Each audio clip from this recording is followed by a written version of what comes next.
One of the most important characteristics of modern Texas is the dominance of the Republican Party. During the final quarter of the 20th century, it steadily rose from a marginal presence to the controlling force in Texas politics. This transition was a gradual process as Republicans began to take over and retain control of statewide offices. During the Great Depression, the Democratic Party was becoming more liberal in general, but its southern wing, Texas included, lagged behind. Conservative Southern Democrats were partly responsible for the end of the New Deal prior to the United States' entrance into World War II. Following the war, this split was becoming more apparent. In the turbulent world of Texas politics during the early 1950s, few figures proved more polarizing than Governor Allan Shivers. Rising to power just as national Democratic priorities were shifting, Shivers became the lightning rod for a widening ideological divide in Texas.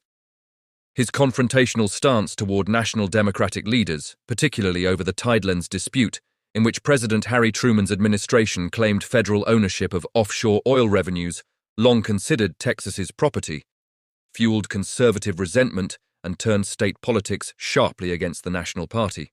At the same time, Shivers aggressively consolidated control within the Texas Democratic Party by purging the state executive committee, rewriting election laws to allow cross-filing in both primaries, and empowering a conservative faction that came to be known as the Shivercrats. His most provocative move came in 1952, when he publicly endorsed Republican Dwight D. Eisenhower for president over Democrat Adlai Stevenson, a dramatic rejection of party loyalty that shocked national observers and openly split Texas Democrats into rival camps. Shivers further deepened divisions through staunch resistance to federal civil rights initiatives, including opposition to Brown versus Board of Education, aligning himself with pro-segregation forces and alienating moderates and liberals who believed Texas needed to adapt to national change.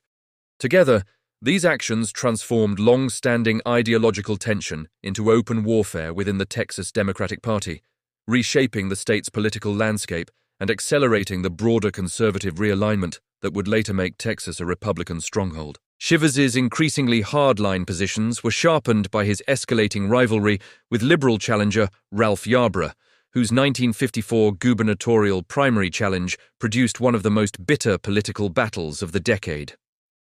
Yarborough accused the Shivers administration of turning a blind eye to failing insurance companies and suggested the governor had benefited from questionable real estate dealings. Shivers countered by branding Yarborough a captive of unions he claimed were dominated by communists and attacking him for supporting the Brown versus Board of Education ruling. The campaign descended into personal attacks and fierce ideological polarization, but Shivers ultimately survived the challenge in a runoff. Yet his final years in office were increasingly overshadowed by scandal and diminishing authority. The collapse of the United Services Trust and Guarantee Company soon ignited a major insurance controversy, prompting new regulatory reforms and revealing troubling connections between lawmakers and private corporations.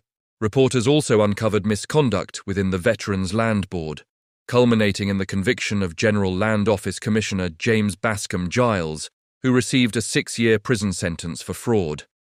A development that implicated the Shivers administration because both the governor and attorney general served on the board. Weakened by these crises and the growing erosion of public confidence, Shivers opted not to run for re-election in 1956, closing a turbulent chapter in Texas politics and signaling a shift in the balance of power within the state's Democratic Party. In 1956, moderate conservative Price Daniels narrowly defeated Ralph Yarborough in the race for governor, but Yarborough quickly rebounded by winning a special election to the U.S. Senate later that same year. His rise was fueled largely by the newly formed Democrats of Texas, GOP, a coalition of liberal political clubs that operated independently from the state party establishment. Organized labor added substantial strength to his campaign, and the Texas Observer, a liberal newspaper partly funded by Houston activist Frankie Randolph, helped amplify his message and mobilize voters. Yarborough's subsequent victory in the regular 1958 Senate election marked a major triumph for the liberal wing of the party. Once in Washington, he championed policies such as stronger corporate taxation, expanded civil rights protections, greater public services, and closer alignment with the national Democratic agenda. Yet even with Yarborough's successes, moderate and conservative Democrats continued to dominate Texas politics through the late 1950s and well into the 1960s, limiting the broader influence of the liberal resurgence. Governor Price Daniels managed to retain broad voter support throughout his 3 terms in office, even as he faced challenges from both the liberal and conservative wings of the Democratic Party.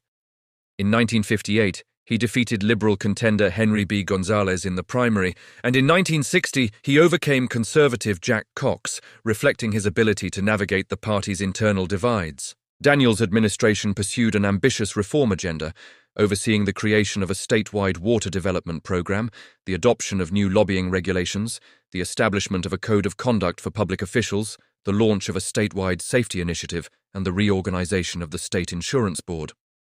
Taxation, however, consumed much of his political energy. A staunch opponent of a general sales tax, Daniels resisted efforts to impose one, but the legislature's refusal to embrace alternative revenue measures eventually forced the issue. In 1961, lawmakers enacted Texas's first 2% sales tax, despite Daniels's misgivings, an outcome that underscored the persistent tension between the governor's policy goals and the legislature's fiscal conservatism.